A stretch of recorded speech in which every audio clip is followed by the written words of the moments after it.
கண்டேனே மொட்டு விரிந்த மலர்களிலே வண்டு மூங்கிட கண்டேனே மூங்கிலே காற்று வந்து மோதிட கண்டேனே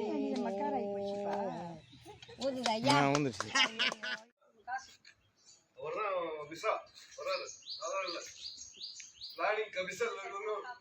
ஆசீர்வாதம் தான் எல்லாருக்கும் தேவை.